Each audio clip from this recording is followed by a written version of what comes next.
Podcast is intended for mature audiences. The views and opinions expressed are those of the panelists and do not reflect in any way those of the podcast partners, sponsors, or affiliates. Enjoy. Hi, this is Michael Buffer, and you're listening to the Voice of the People. Let's get ready for Boxing Voice. Every day I'm hustling.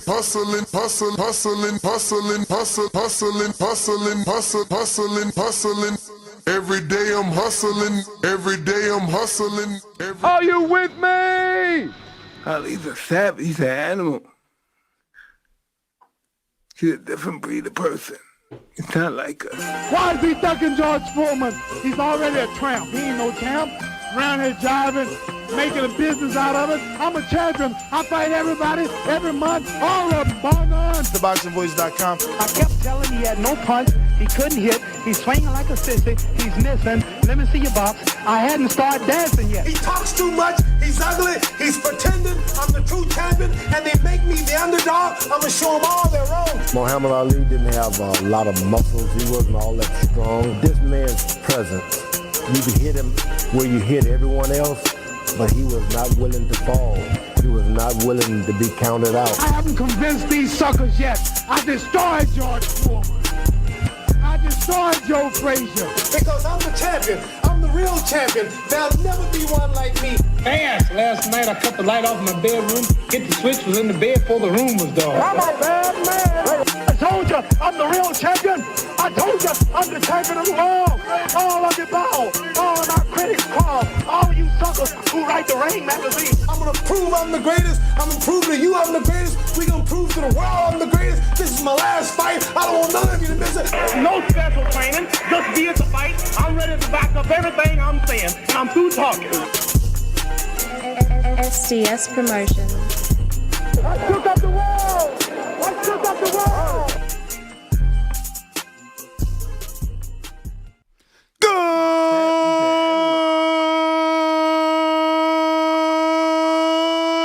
Good morning, TBV. What's going on, ladies and gentlemen? Damn, it's Friday. Every day Friday. A day is Friday when you have a fabulous #1 boxing podcast and you're running in and out of the Sticky Paws studio here in Vegas. Indeed. So we're back, man. We're back like we never left you. Right back early, 6 a.m. in the morning. Get people to their work. What's in the cup, champ? French vanilla again? Yeah, a little French vanilla coffee. Get started. Get my day started, bro. No, I hear you. Speaking of getting a day started, Anthony Johnson on the check-in, the mandatory. He says, for the best way to get ready for work, TBV. Shout out to you on the Cash App. So we're back to talk about Gervonta Tank Davis. Obviously, that news broke yesterday. It wasn't on our scheduled topics, and it was unfolding before us.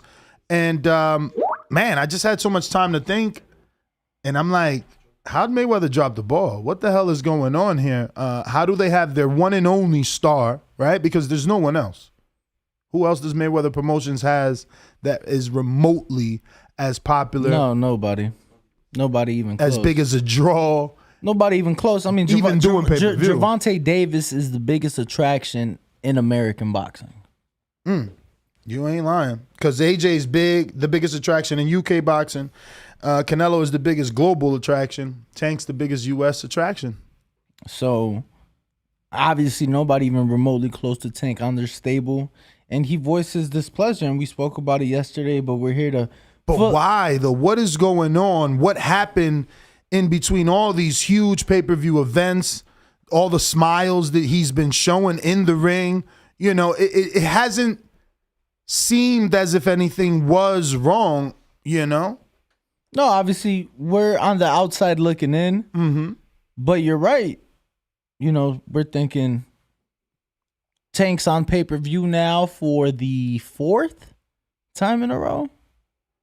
This would be the 4th. Do you think that he's upset at that? Do you think that, you know, even though he's making millions of dollars per fight, he wants to be seen and viewed by more people? Is he feeling the residual effect of not being on free television? No, absolutely not. I think he knows pay-per-view is a way for him, and obviously making good money on the pay-per-view side, but a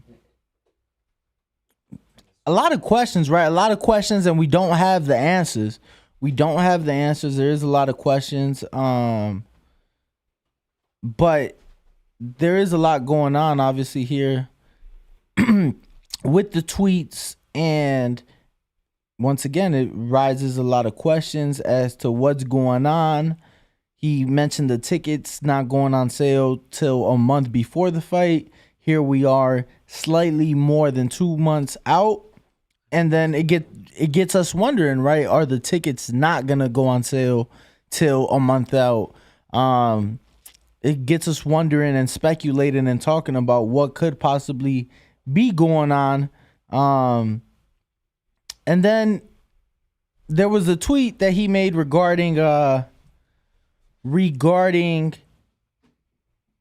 his contract. He said his contract is up. And that's why they want him fighting this clown. Then he brings up how like Floyd didn't shut shit down as far as the gloves, the no boxing, no life with Canelo gloves, and gets us wondering and obviously talking about it as we came on the show today. And maybe he's just tired of being told what to do and how to do it. But again, while getting ready for this show, I'm just thinking to myself, is he ready to be a free agent? And I know technically he is free according to everything that broke yesterday, but I mean free agent, Canelo style, before he just signed a 3-fight deal. Free agent, Devin Haney style, because it came out of left field that he's receiving an offer that he might take from Top Rank while everyone thought he was with Matchroom. So that's what I mean. Like, is he ready? Does he have the, because like if he's no longer with Mayweather, is he still with Al? I don't think I don't know. I don't know, but I gotta assume so, right?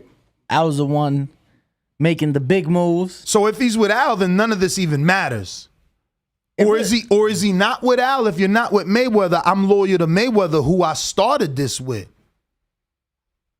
He said his contract was up. I know, but again, bruh, me and you started this. Floyd infamously be out there talking about me and Al partners, me and Al.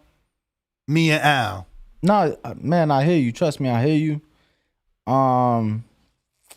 It's funny because I'm looking for the tweet where he said that his contract was up, and I don't see it. Hey, yesterday, that's why we went back to this, because you're gonna get in trouble. Or so, I mean, Al probably called him like, look, even though you still with me though. Don't worry about him. Now you're not with. What is being said? This is exactly why I went back to this, because I kept thinking, and I'm like, how'd Mayweather drop the ball? If we get the books on Mayweather like we got the books on Golden Boy, you gonna tell me that Tank ain't the Canelo of Mayweather? No, I mean, there's no question. There's no denying. So there's no money. There's no money if you let him go. If he's not on contract, who's bringing in the money? Romero's doing an excellent job talking, but has he sold the amount of tickets that Tank sells? No, I mean, and can he be projected to?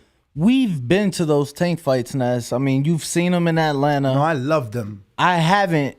I didn't go to either show in Atlanta.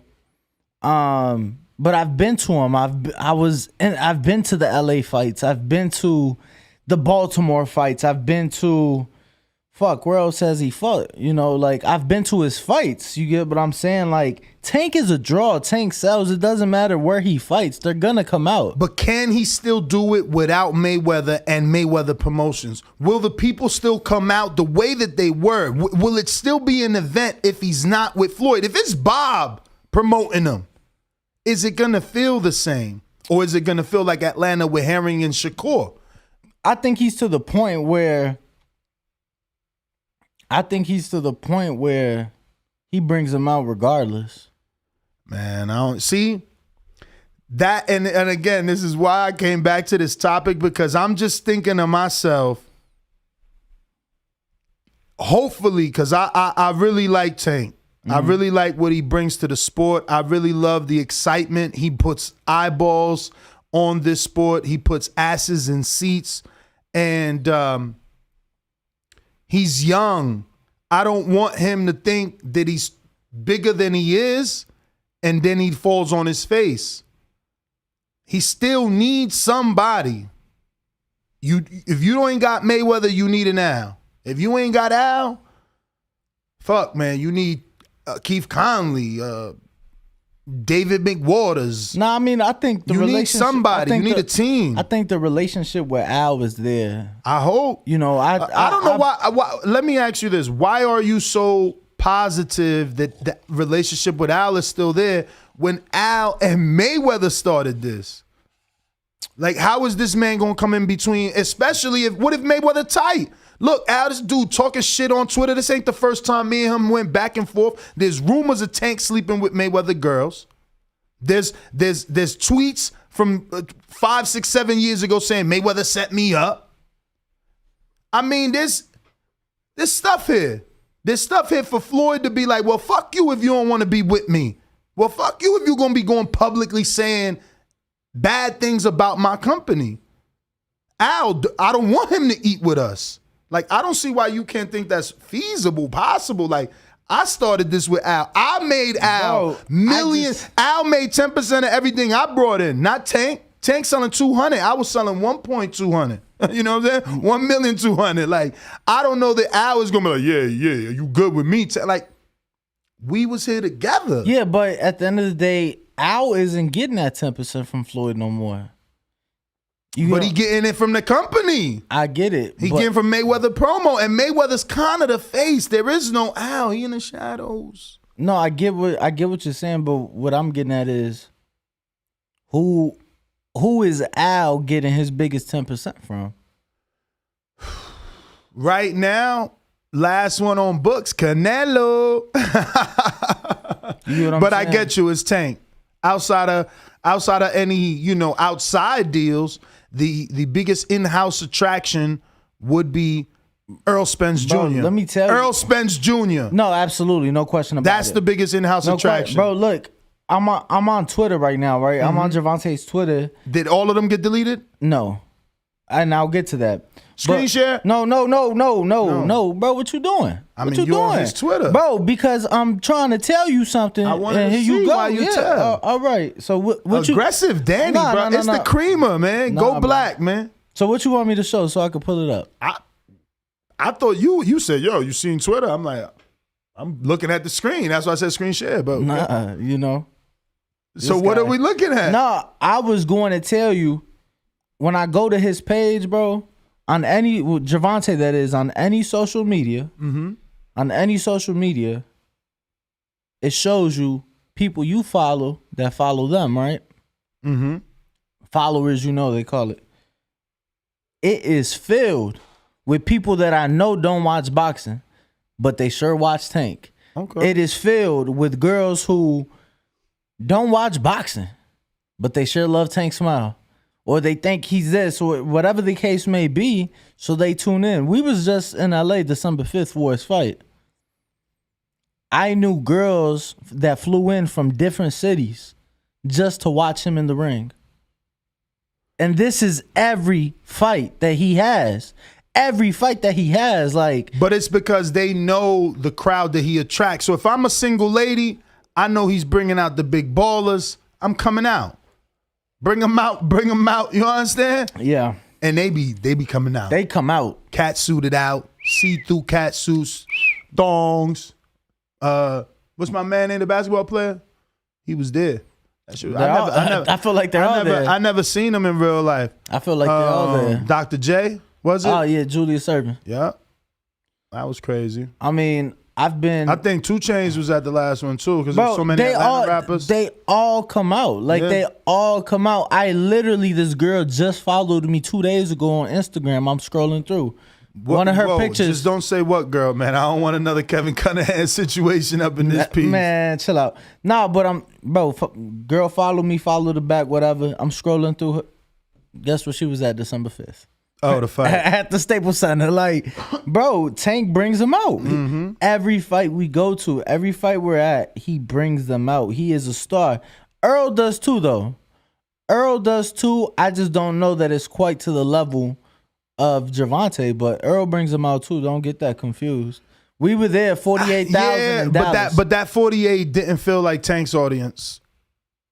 Like Earl's audience, you mean? No. Earl's 48 didn't feel like Tank's audience. In what way? The level of celebrities, the fashion show feel. You know, don't get me wrong, they was dressed up for Earl's fight. It was beautiful there too. But Tank, I'm telling you, Tank and Haney, it's like a fucking video shoot, man. It's crazy. Oh no, it's crazy, yeah. bro. That Atlanta fight, the parking alone was crazy. It was so many cars back there, bro, and it wasn't nice cheap. cars too. Exactly, it wasn't cheap. Nice cars, man. Like, bro, trust he bring me. them out. Trust he me, I've bring seen out it. I've seen real big money. I've seen it, and I'm telling you, between Tank and Haney, I've never seen more Lamborghinis in my life. Like, never. Like, you know, you see an occasional Lambo driving down the street if you in the right city at the right time. In Tank and Haney, like, if you go back to any of my audio talking about their fights, it's like Skittles. It's like so many different colors. They just fucking lined up. You know, it don't matter if somebody renting them for the night. They going above and beyond for the night. Yeah, it's an event. It's an event. Exactly. It's an event. Exactly. It's an event. You know, people are going to throw on they best designer. They best. They're gonna, you know, order they new bundles of weave. They gonna order the new Louboutins that came out, spring collection. You get what I'm saying? Yeah. Like, they come out in the highest sense of fashion, and you're right, man. I'm going to throw Earl in there. We need gate numbers on Tank because they probably have raised his ticket prices above the normal price of an average fighter. Like, he's probably not as high as a Canelo, maybe slightly under a Earl or above a Earl. See, the thing with that though, here's the thing. It's like the comparison in what you're speaking on right now is very tricky because a fight that holds 75,000 tickets are gonna be priced very differently than a fight in a venue that only holds 20,000. So I feel like something just would be like maybe a comparison of Gervonta Pitbull Cruz versus like a Errol Sean Porter, because both fights were in the same venue, not too far apart. You know, they were maybe a year and a half, 2 years apart, but regardless, you know, they bring them out, and Earl's part of that too. But I get what you're saying. I think when it comes to Gervonta and Devin, it is maybe just a slightly overall younger crowd, maybe just slightly. You know, I think people that go out to see Earl, they come out, they put the best on, and they look nice and things like that. But I think with Earl, it might be like early. Earl's cheapest ticket right now is $45. 45, and seeing that's what I'm saying. $45 in a venue that holds 50, 60. I mean, the venue holds like 80, 90. But how many people are they going to open it up to? You get what I'm saying? So if I have more tickets, I can charge a little bit less for them. I mean, I was there when Canelo did the 73,000. Bro, I'm sure there was tickets that were $30, $40, $50. You get what I'm saying? I mean, when Canelo fought, if Earl's cheapest ticket is $45, I doubt Canelo went under. But no, I was gonna say, not to say that he didn't in the past, because I remember for the Liam Smith, he was selling $10 tickets. $10 tickets, or it was like bring a toy or canned goods or something. Like, you remember that? Tank Barrios did 13,000 tickets, which equaled 4.5 mil. 13,000. So if you figure that was, you said Tank Barrios? Yeah. That was what, Atlanta, right? That was Atlanta. Atlanta, you were there.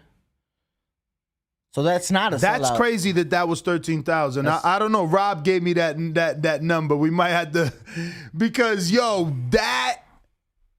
if that's 13,000, that can be 13,000. I ain't even see curtains, man. Yeah, I was gonna say that couldn't be 13,000. What arena was that? So Premier Boxing Champions, what they got?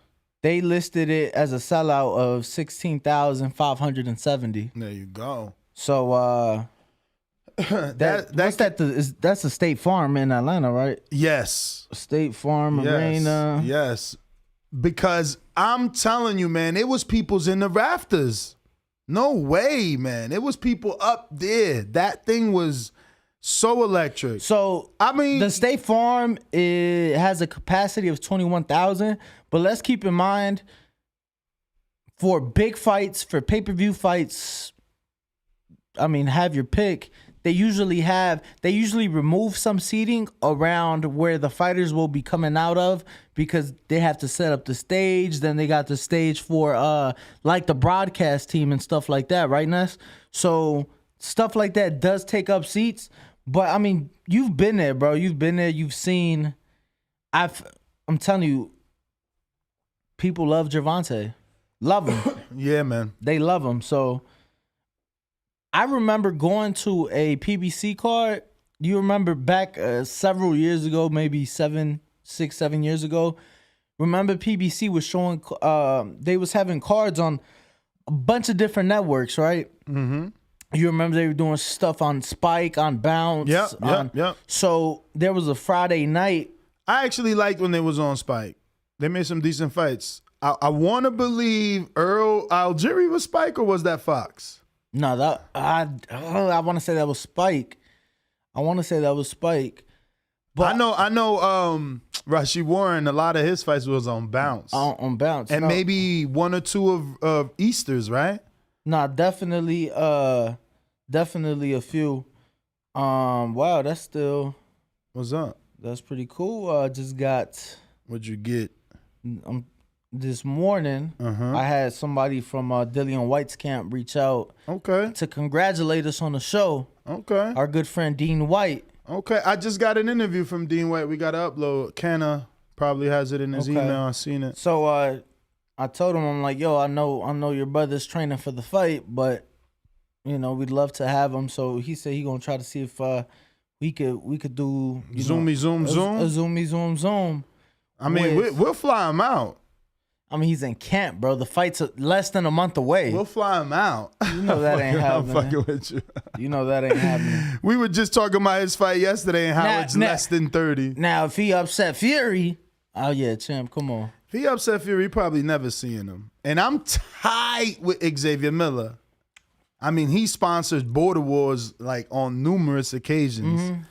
And we never got Dillian. He still got me blocked. He got you blocked? Blockily block. Really?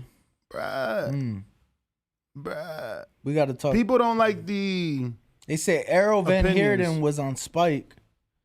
Errol and Chris Van Heerden, that fight was on Spike. Yeah, I can't wait to see what my man's Conor Ben does with Van Heerden. Van Heerden's tough. Real quick though, I brought those PBC shows up just to say that I remember going to a fight here. It was at the Palms, and it was like a 4-fight TV card, and Tank was like the opening bout on TV.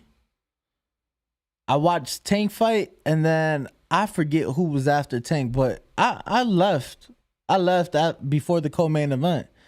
I like specifically went to go see Tank. When I went to Mayweather Berto, Tank was the second fight. I showed up at noon to watch Tank fight at 12:30, even though Floyd himself wasn't fighting until 9:30 that night, you know.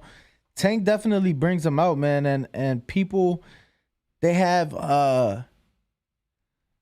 people just love him, right?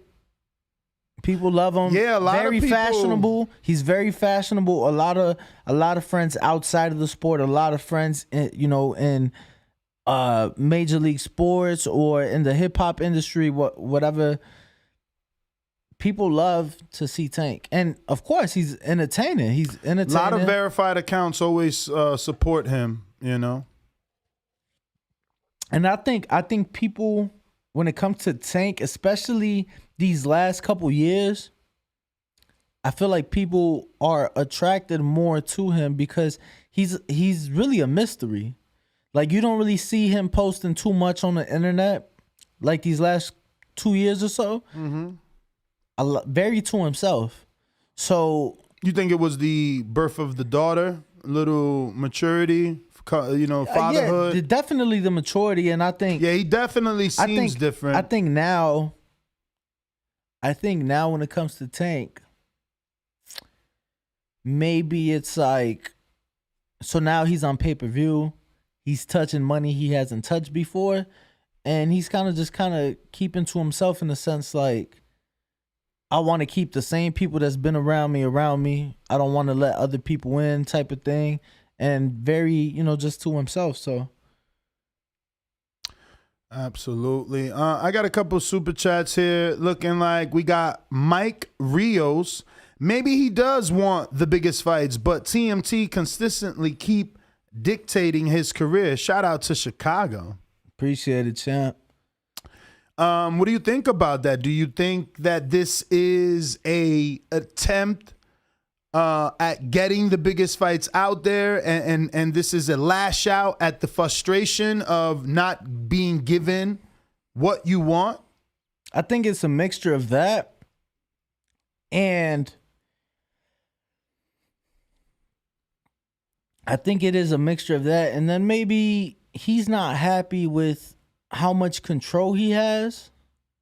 He voiced his displeasure about fighting who he's fighting. He voiced his displeasure about ticket sales and when they're going on sale. So maybe when it comes to Gervonta, it's a mixture of that and maybe not having as much control over what's going on, so. Yeah, I mean, this maybe, is all speculation. Do you think all speculation. You get what I'm saying? And obviously, we're thinking of things and we're talking about possibilities, but this is all speculation. Nobody's really going to know except the people involved. And even then, there's always 3 sides to every story. So you're right about that. But even though we're speculating, I don't think that there's many. I think there's one street here, it either goes up or down. There's not a lot of cross streets. It's not an intersection. This isn't an off ramp. He's being very direct, either he's being asked for tickets from the millions of fans that he has, right? And he keeps going to them saying, when are tickets going on sale? And he found out, man, we ain't doing that shit till April. And it upset him. I mean, all that, it's pretty easy to piece together. I don't see what we could possibly be missing. It seems self-explanatory. No, I mean, there's a lot that could be missing. Like, give me some. I don't know. I'm just saying, let me see how vivid his imagination is, right, Austin? I'm just saying, anything under the possible fucking sun is possible. You know what I'm saying? I don't know. I mean, again, what we do have is there. We don't have to assume what could be there. What's there, he's telling you. There's tweets there. That's it. There's nothing else that explain enough. If it explains enough, we're not questioning each other. Again, you just said it doesn't explain enough. But you just said yesterday that the fight is 2 months away. Correct. But his tweet says they want to put my tickets out a month out, like I'm Michael. We can't piece that together, that they talk about not releasing his tickets till April? Yeah, but what if they release tomorrow? Then what? And that's why the tweet is deleted. And his job was done. That tweet is not deleted. His job was done, though. That tweet is not deleted. Expressing frustration. If the tweet isn't deleted regardless, but if what happens, if what you say happens and they release him tomorrow, a closed mouth don't get fed. He spoke up, expressed his frustrations, and they addressed it. So, again, still Self-explanatory to me. I mean, he's being pretty direct. Like saying he's not on contract, that's pretty direct. No, it is. But what I'm getting at is, if it was as direct as you're saying, we wouldn't be sitting here asking each other, well, what do you think it could be? What do you think it's a Floyd thing? What do you think it's an Al thing? You get what I'm saying? We don't know. We're literally speculating based off what he gave us, which was the tweets, which was him saying like, yo, why the ticket situation, the contract situation, that we do have. And again, same thing with the glove, like that we do have, but everything else we're not too sure on, and we're just going along with it, right? There is possibilities, and there's always possibilities that we may not even know of, but on May 28th, Gervonta Davis, Rolly Romero, Barclays Center, Showtime pay-per-view. Absolutely. And I'm still excited for that fight. I don't know why he doesn't like it. Obviously, he knows Rolly on a personal level, them being, stable mates, so to speak, because of the TMT thing. I mean, you being a Vegas resident a lot longer than me, have they sparred? Do we know if there's any rumors of them sparring? I've never seen them spar, but I believe that they have. Not 100% certain on it, but I do believe that they have sparred. Again, not certain on it. Yeah, I haven't seen Gervonta spar in years. Let me see if this Rolly bag work is up. He was hitting like the double N bag yesterday. Did you catch that? Oh yeah, here it goes. Let me get a screen share, Austin. Yeah, we ain't gonna play that. Anybody on Zoom, Austin? Yo, what you think about this? Text a lot. It's a bag, Double N. I was always a believer that the fight would end in a knockout. I always favored Gervonta. I was yeah, man, I don't know, like I just feel like Gervonta has so many more tools in his arsenal than Rolly, and Gervonta just looks sharp in his fights. Yo, look at Troy King. I hit him up too. Like, Troy, I'm in Vegas, man, when you coming through. But he's in Oakland. That's not close. But he like, man, what? And then somebody else like, yo, Big Bro, get him right, because they know he trained. And someone else says, I'm dying, bro. What the fuck is this? But like, this look how wide. Look how wide he's throwing that left hook. I know. Oh my God, bro. I know. And hold on. Let me get a shot. Austin. Yo, he's literally throwing the left hook. Hold on.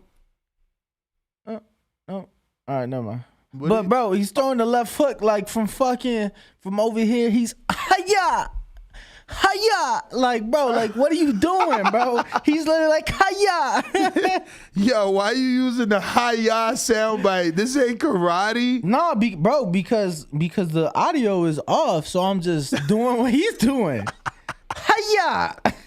Bro, I had somebody call me. Look, let me tell you. Yeah. I mean, we only did like a 4.5 hour show last night, right? So I finally got home. Is my man Trout boxing on it on Zoom? You have a Zoom guest? Yeah, same Zoom link. You said that yesterday, right? That's correct, but we didn't. Oh. But no, he's not on. He's not on. That's what I'm telling Brandon. I gotta send your number to Brandon, bro. This is getting frustrating because Brandon didn't want to take the job and move to Vegas to be with the big boys.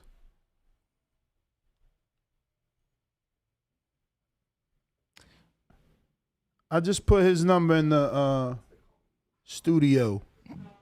In the studio. chat. But if you're watching this on YouTube, don't forget to hit that thumbs up button. It's going to help with the visibility of the show. You already know you got me sounding like a freaking record on repeat. Smash the like button and subscribe to the YouTube channel. Help us get to 200,000. That's my goal for this year, man. I want numbers. No, for sure. You know? But right now, we're just going to go one at a time. One at a time. 132,000. 132K. Let's go. We stopped off at Mike Rios with a good super chat. We're going to Mr. Steal Your Chin, the biggest Tank fan I know. $10 super chat. He says, he wants to fight the best, and he is tired of people saying he's scared of them. He gonna put the world on notice. Brooklyn, here we come. They using him, so we gonna use them. Something gotta change, champ. Shout out to him for the super chat, of course. Yeah, no, last time he gave us some inside information as well. He's close to the camp. Elizer Feliciano. But anyway, going back to that Steal Your Chin super chat. Again, more, we got to assume here. But based off this super chat, do you feel like that? Do you feel like this is all, again, frustration? He's just tired of the bullshit. He's tired of people saying he ain't fighting nobody and he's avoiding the big names. He is 28 now, right? 26 or 28? 27, I think. Yeah, man. At 27, Dan, you already know what Danny Garcia did.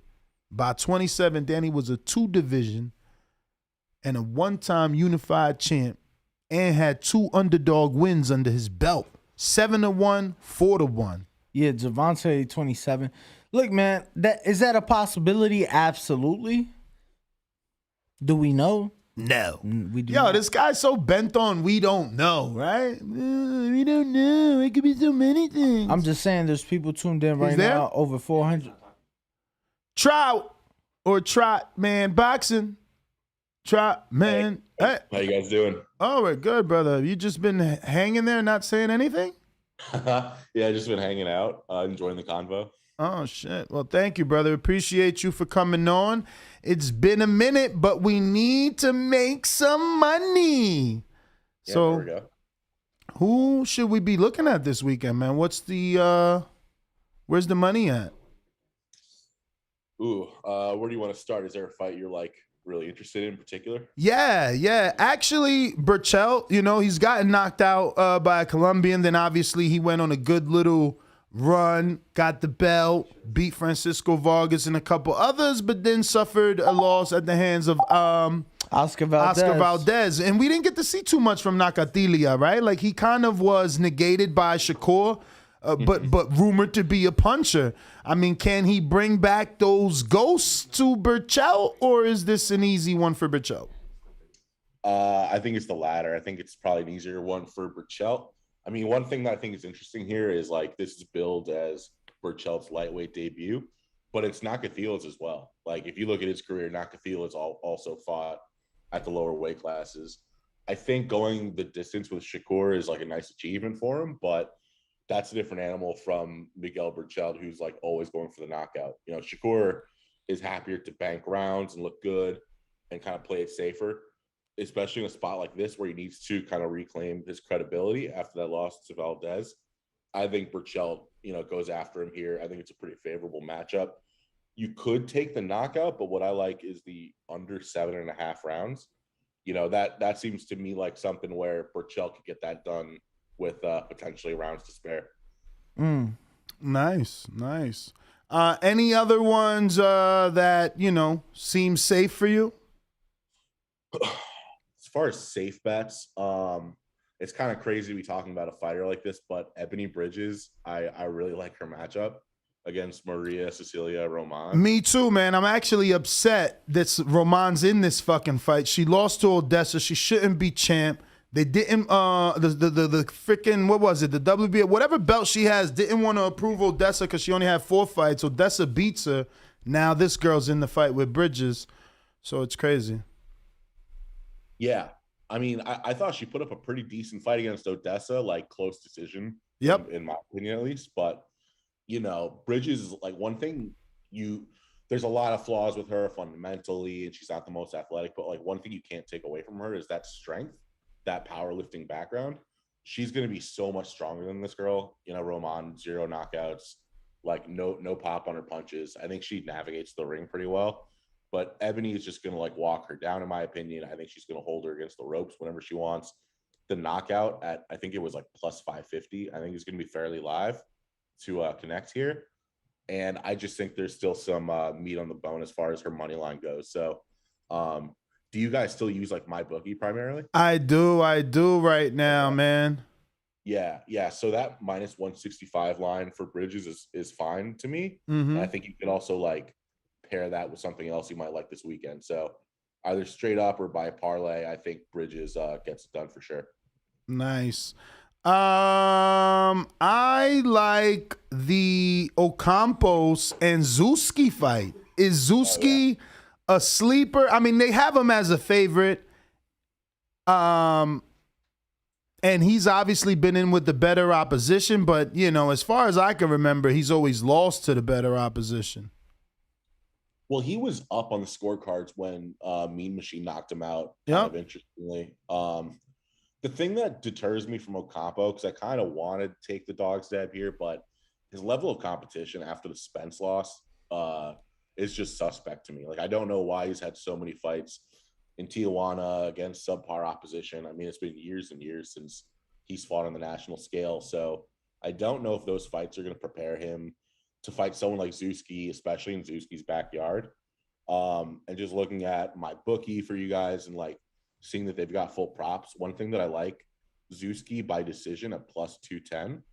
I mean, you're getting $2 of value from his money line because his money line is minus 130.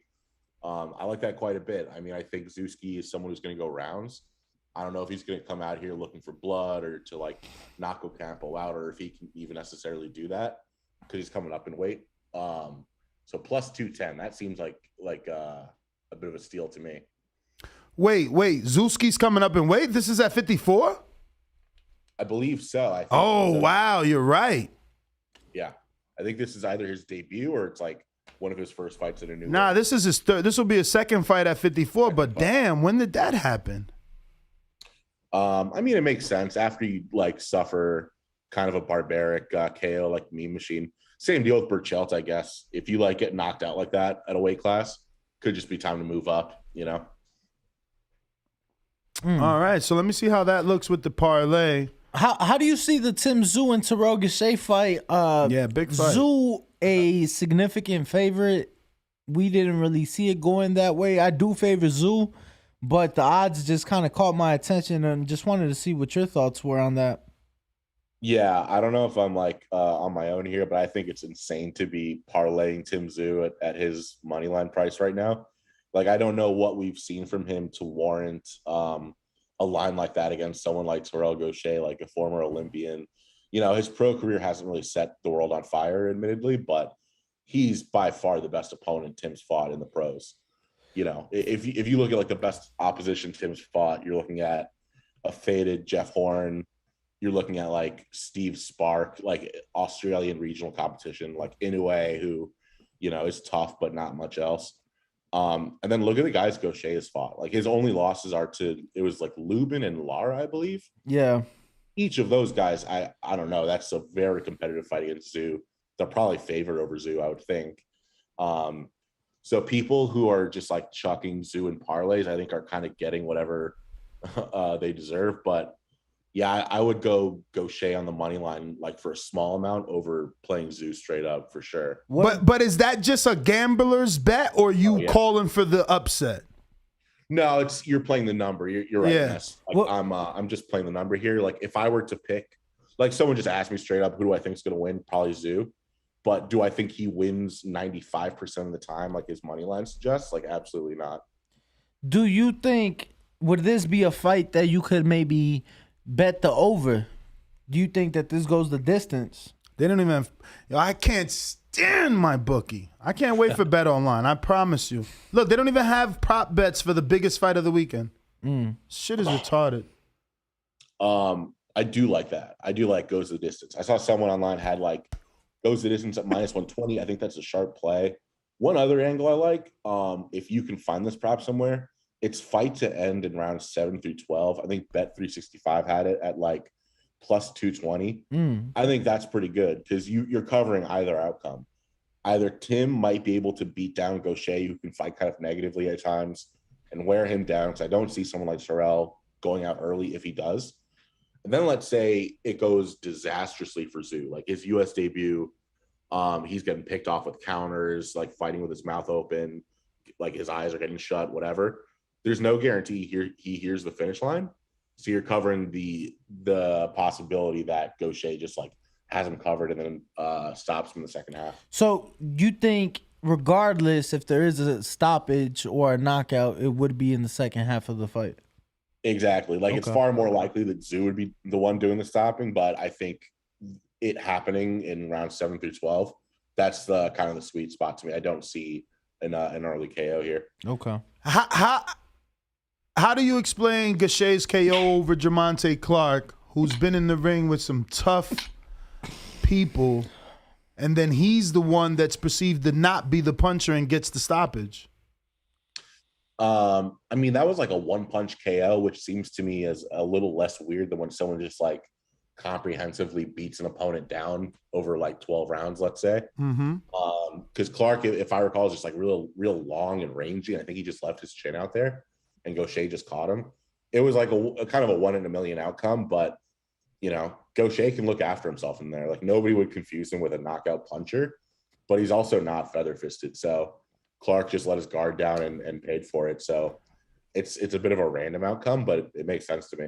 Trot, did you find any odds for the Cesar Francis fight versus Muhammad Mumin? I think that's a sleeper fight.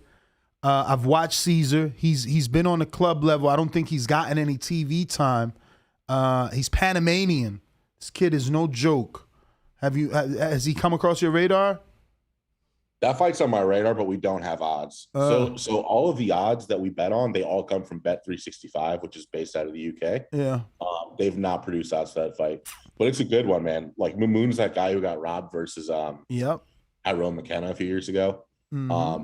Yeah, real competent fighter. I'll be watching that fight. Unfortunately, we just don't have odds to bet on. If you don't know, it's going to be on the Pro Boxing TV YouTube channel. Paulie Malignaggi will be calling the action with Roy Jones, Antonio Tarver, and they even got John Pascal in the building. They ain't playing to bring out the celebs. It's a good crew. Yeah. But Kiko, my co-host is picking Kiko. I don't know if it's because of his heart.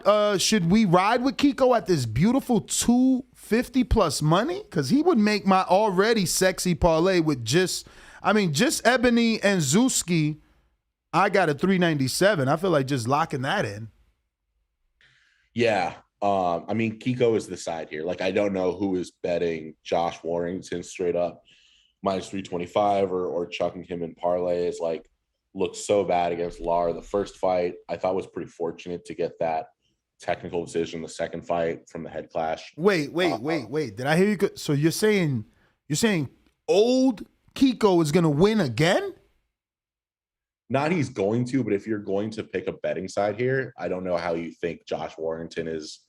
I don't know what minus 325 equates to, but it's like significantly greater than 50%. I don't think this is that type of fight. I think it's closer to a shootout.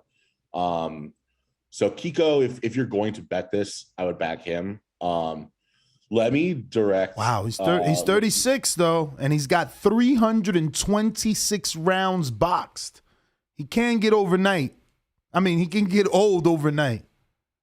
For sure. I think Warrington has deceptive mileage on his odometer too, considering I think he's like still in his 20s maybe, but Warrington's been in some fucking wars and he's been broken down and battered. And you're right, because he has 242 rounds boxed with only 30 fights.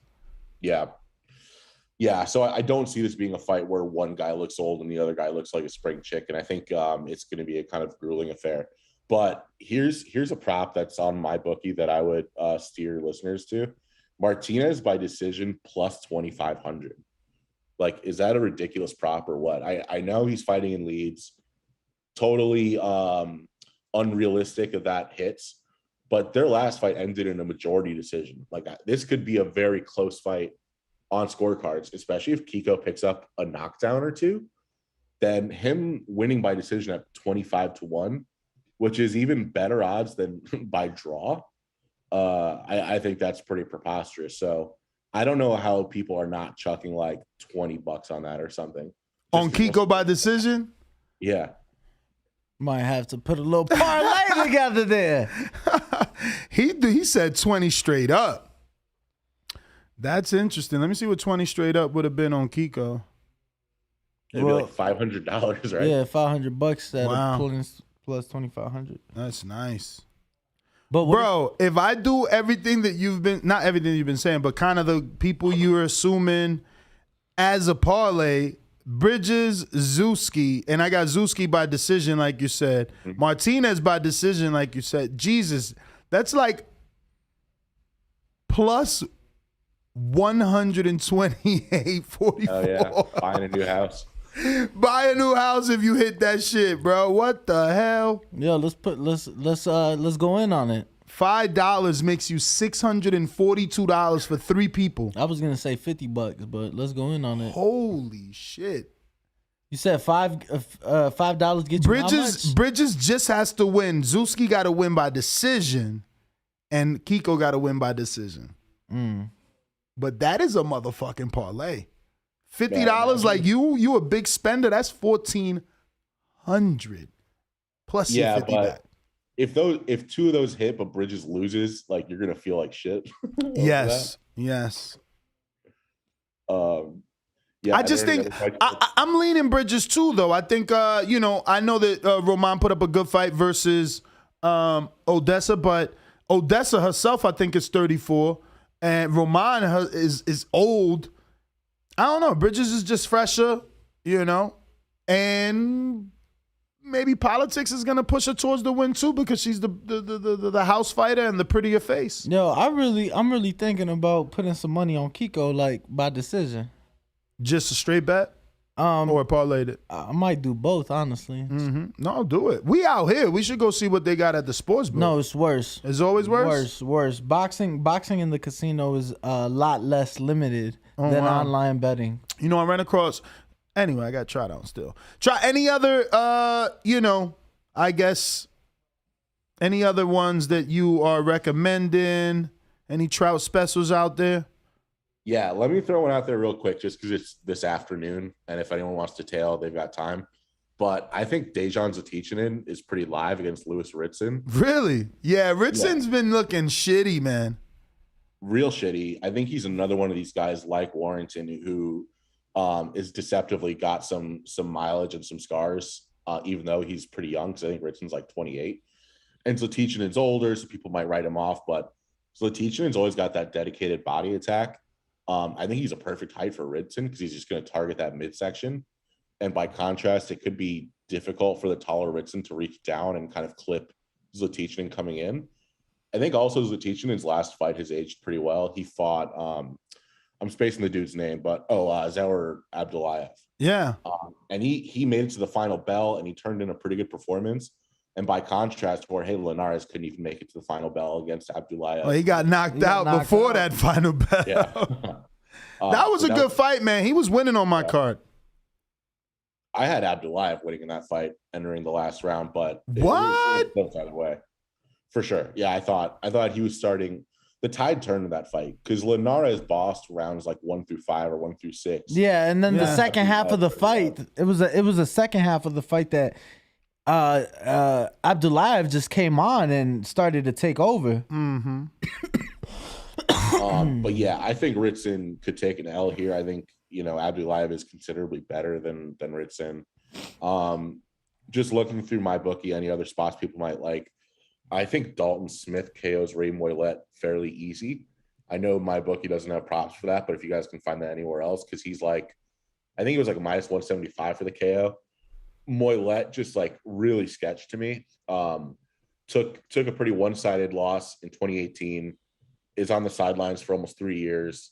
His only action leading up to this fight was a 1-round KO win over some like journeyman. And now here he is fighting Dalton Smith, who's one of the UK's like best punching prospects.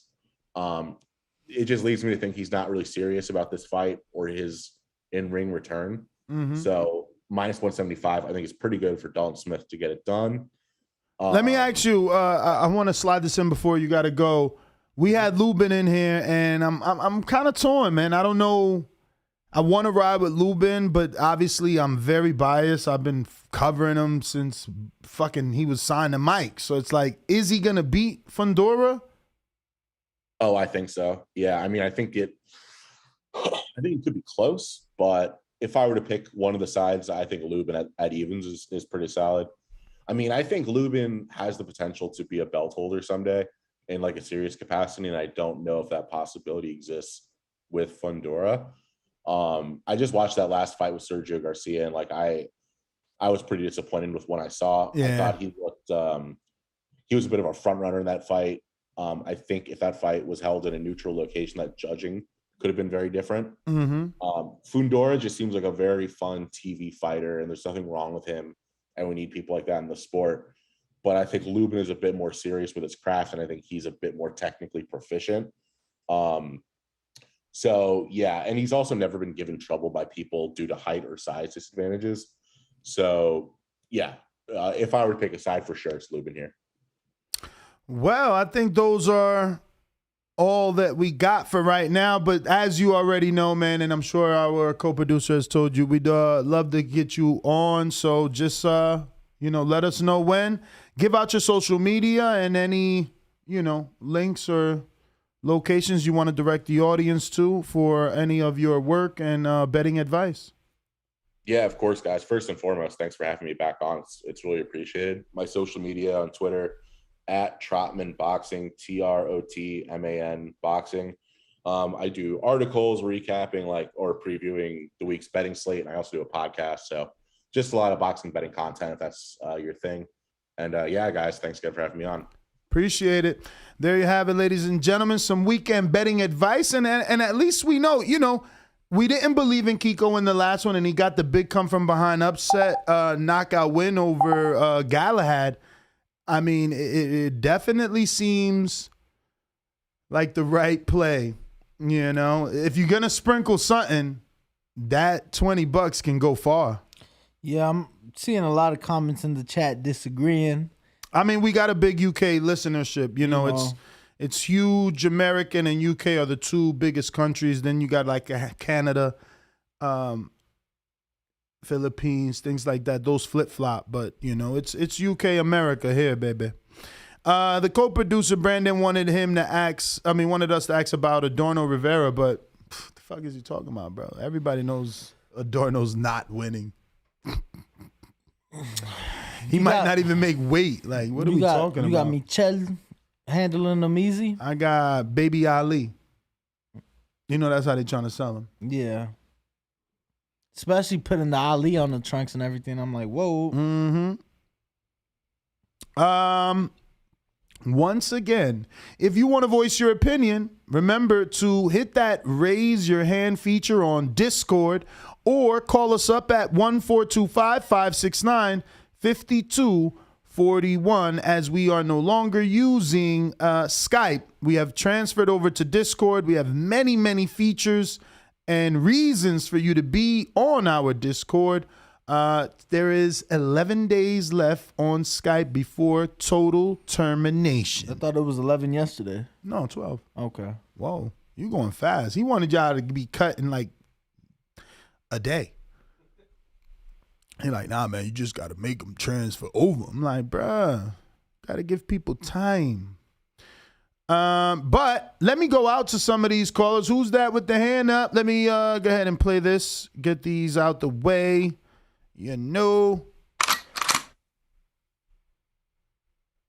Remember to rate us 5 stars on iTunes. We should be having another guest in studio around 7:30 or so. He's running a little late. Subscribe to youtube.com/theboxingvoice for the latest and greatest interviews with your favorite fighters. Shout out to Sosa Crew. Picked up another win. And congrats to my man, Machine. Got his first win on his pro debut. Yeah, let's go to... Oh, that's Brandon in Cincinnati.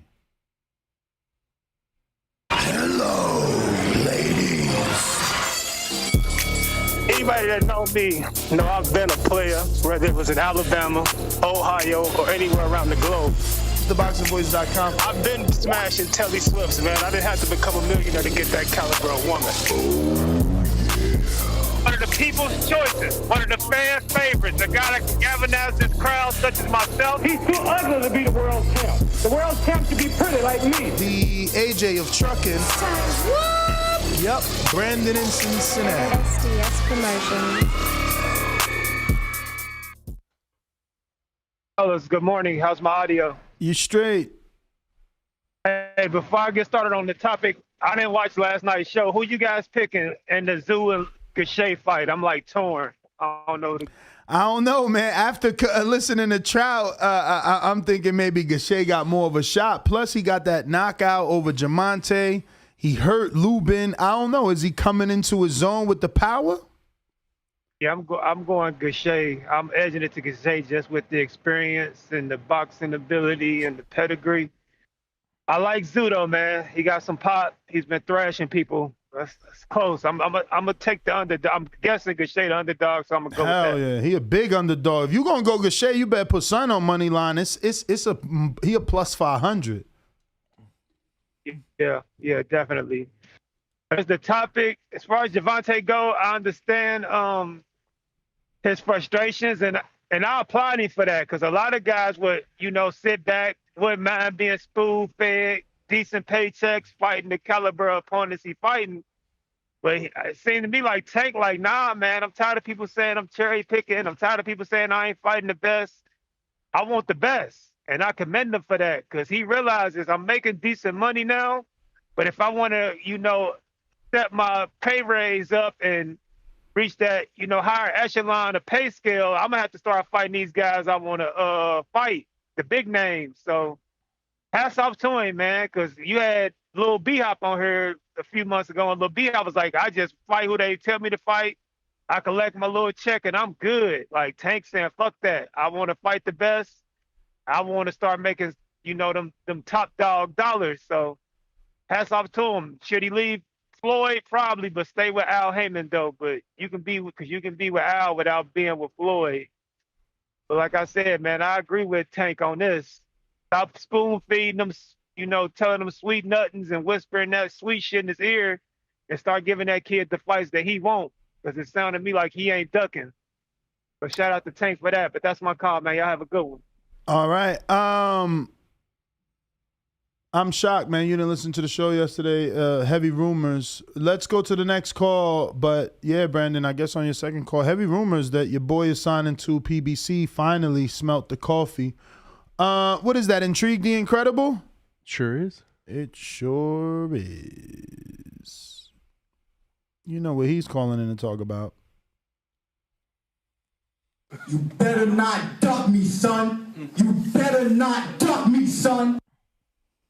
Lambos, Ferrari, phone whip, made overseas.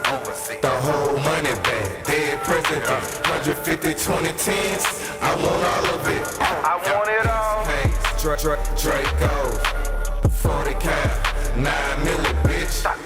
Rolex, Versace shades. A yacht with my name when we hit them waves. I want it all. What up, Intrigue? Chillin', man. Hey, just for FYI, You broke up. FYI, what? He out in Africa today. Namibia, something like that, right? Damn, we lost you completely. All right, we're going to try and come back to you. Give you some time to get a better connection, maybe. In the meantime, we'll go to New Jersey, out to King Amin in Essex. What is up? The king is what I mean. The king is what I mean.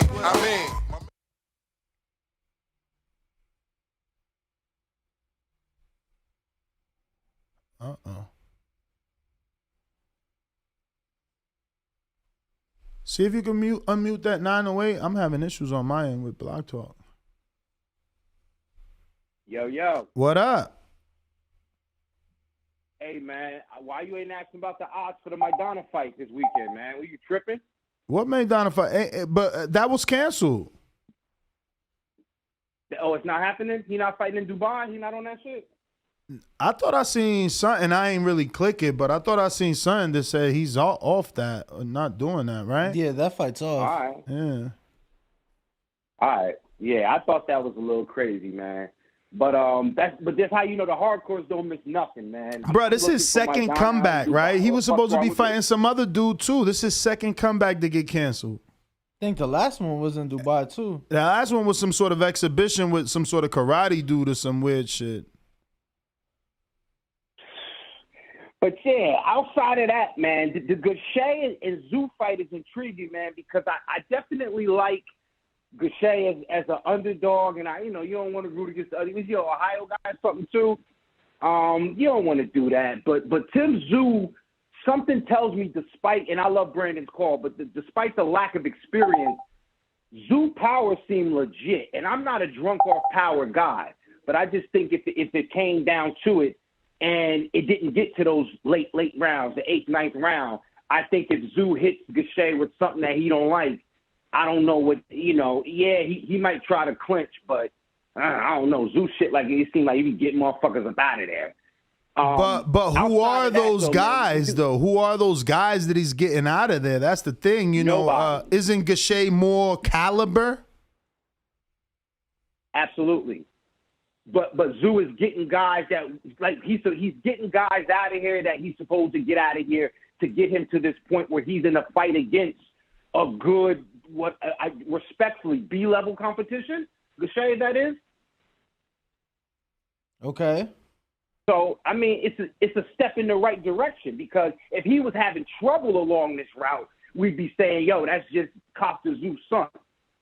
And he's been asking for names at 54. So it's like, give him a shot against a good level of competition. Gaucher, listen, if he handles Gaucher, then that says more about him. And if Gaucher handles him, then that's why he gets that title of a veteran and experienced fighter. So that's why I like this fight, man. You can go really, really deep into that one, man. I didn't get my call off yesterday, but Crawford, man, hats off to him. If PBC's the route, man, and I don't know if that's why Earl started talking all nice. Well, we got to put our egos to the side, man, because he knew homeboy was coming over. You know what I'm saying? Sometimes when your relatives is coming over, you can't leave your house all nasty like you normally would. Straighten your shit out. Uncle Bud's coming over. So, Brandon, I want you to recertify me for the Bud tenders, dust off my fucking past from 2020. I might jump down on that, you know what I'm saying, because I'm high on what he's done character-wise, you know what I'm saying? So shout out to Bud Crawford. As far as Tank Davis goes, that's a hot topic too, man. Tank, I think he's doing what a star does. When a star is not comfortable, despite what we thinking and telling him, but he's doing this. He's telling the people that need to know that he's a star. He's making it known. So even if he's not behaving in a disgruntled way, he's saying out in the open, like, hey, it's a problem over here. So, like we saw that, even if it's like a little glimmer of dissension. Death of a Dynasty. They made a movie. That shit turned out realer than we thought, right? Canelo, saying certain things to Oscar tripping, and then all of a sudden there's a split. So I'm not saying that it's imminent, but a star has to recognize when they're not being treated right and try to put them in position, to basically have as much power, as much control, and as much maximizing off their own career as possible. So I like what Brandon said. You stay with Al, but you don't have to deal with Floyd no more. You know what I'm saying? Now, will that cause some tension perhaps? Sure, but fuck it. That's what stars do. You know what I'm saying? So, great show as always. I'm going to go ahead and step out the way, let everybody else get their shit off. This is the greatest podcast, boxing podcast out there. Check me out, King Investix on YouTube and also on Instagram for all your weekend fight notes. Peace. I sent you a friend request, man. Come on over to the good old Discord, man. We got stuff going on over there. And people that send in requests, I am accepting on a daily basis. So we are growing in Discord, and remember, that is the future for TBV. The link is posted in the live chat, and it will be the future form of calling in outside of the call-in number that you see above my shiny head. We're going out to New York City. David Maldonado, what up? Listen, Vegas don't know nothing. The world don't know nothing. Only I know everything. We did it first. And we motivate even the greats. Oh, what a big shot by Lopez. I told everybody. TheBoxingVoice.com. What he done to the boxing world to be number one in the junior weight division? SDS Promotions.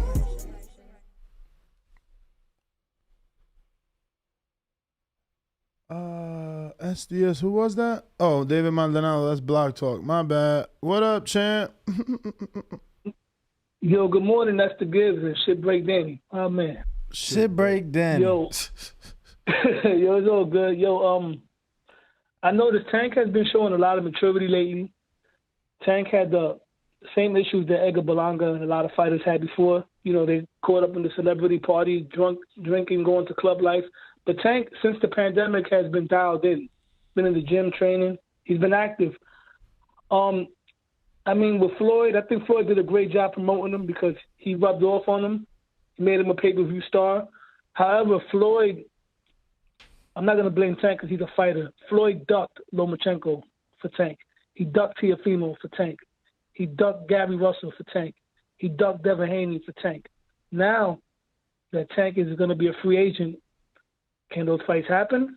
I don't know. Is he still going to be with Al Heyman? I don't know, man, but I wouldn't advise Tank to go to Top Rank because Bob Arum doesn't promote black fighters well.